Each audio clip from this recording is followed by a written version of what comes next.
Hi, so I thought I would jump on and do a quick little video for you today because our Zoom session talking through the modules 4 and 5 and the assessment task 2 didn't record for us. So not a problem, I'll catch you up with this quick little video.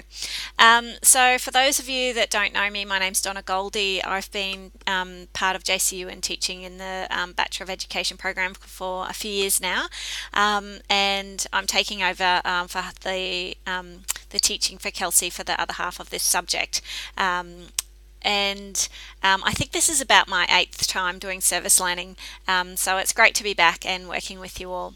So today, this Zoom session and those that are coming in the future in a couple of weeks, I just want to go through modules 4 and 5 and talk to you a little bit about your assessment task 2.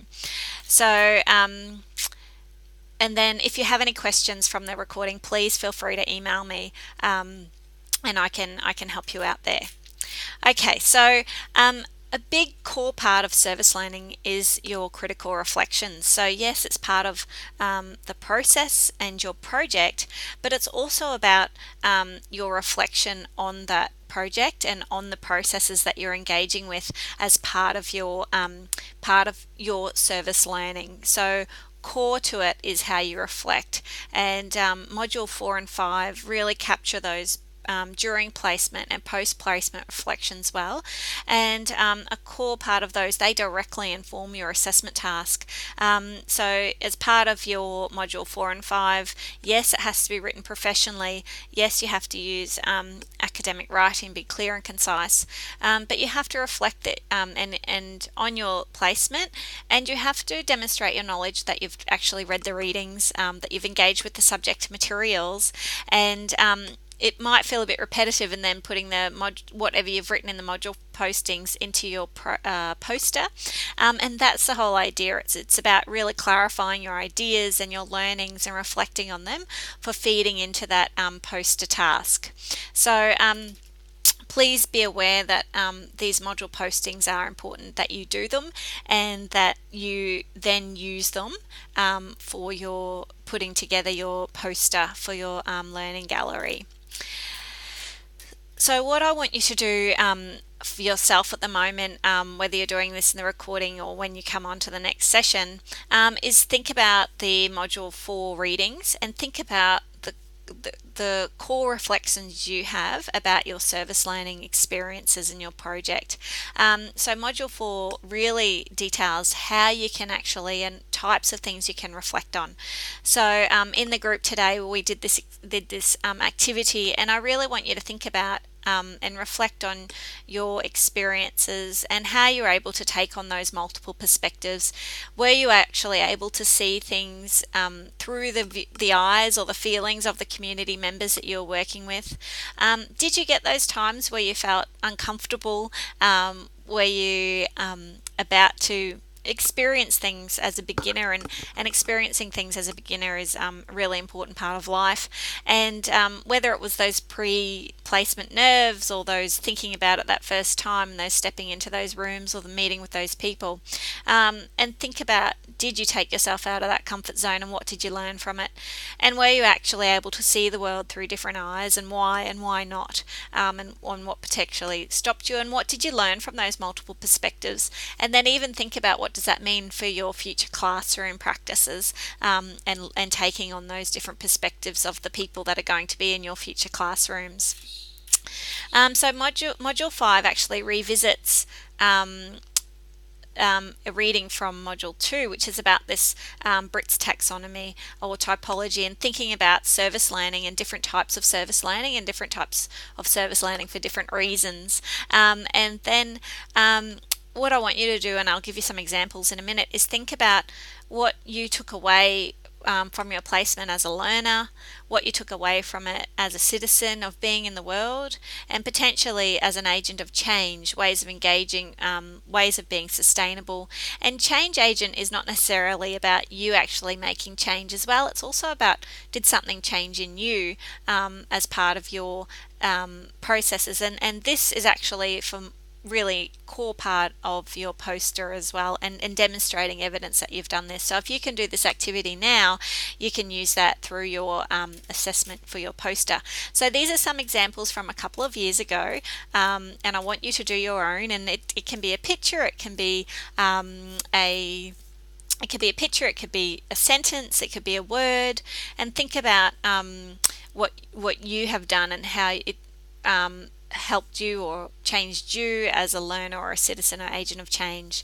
So an example of this person learned that there are other ways, other avenues for teachers other than being in school. So this person really capitalized on and valued their existing knowledge and skills, and saw how their professional skills and knowledge that they had gained could actually be used in other areas.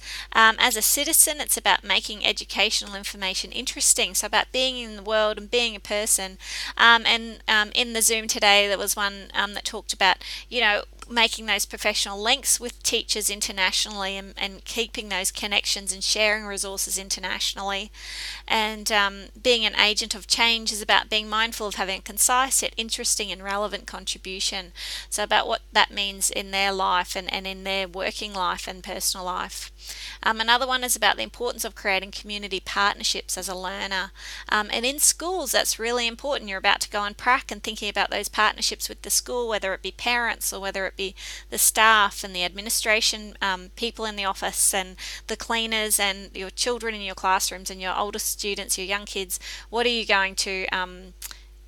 these partnerships and relationships actually do to contribute to your work? Citizen, number of hands, the lighter the workload. We know that saying. An agent of change, about one person can make a huge difference, and it's about inspiring and being inspired by others, and being influenced and being an influencer. And another example, this is about this person did it about environmental sustainability, and about learning about how it's not. And this one, the learner, I use this because it's really good.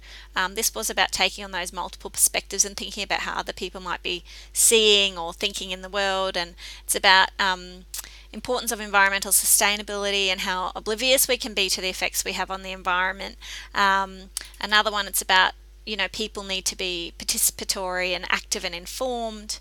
An agent of change is about inspiring me to incorporate environmental sustainability in the classroom.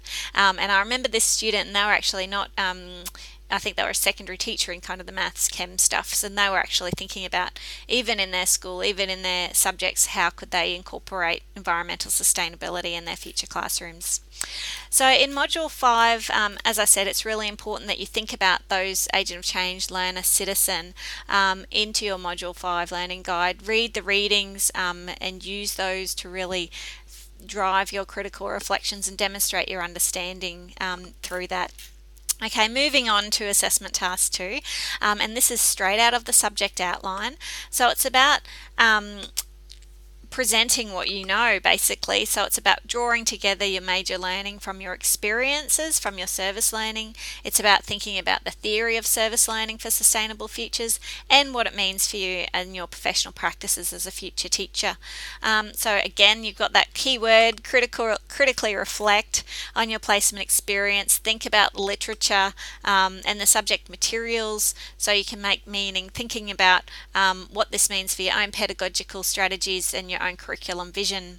And it's about this, it's demonstrating your engagement with the community and how you applied service learning pedagogical strategies or the philosophy of service learning and made a contribution.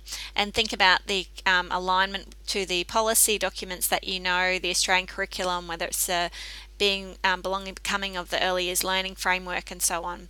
And there are 3 parts to your submission for your assessment. So your poster and your learning gallery, which I'll talk through a bit more soon, your module 4 and 5 blog posts, which I've already talked about, and your agency feedback. Now your agency feedback is also a demonstration of you showing what you know about professional judgments, about professionally reflecting on an agency, on a place, on a community organisation to say, yes, this happened and this, but think about, could it be strengthened or things could have been differently, or are there ways that students could be prepared in the future if they were going to go to that organisation as a placement. So please be aware to keep it all professional and think about what that means.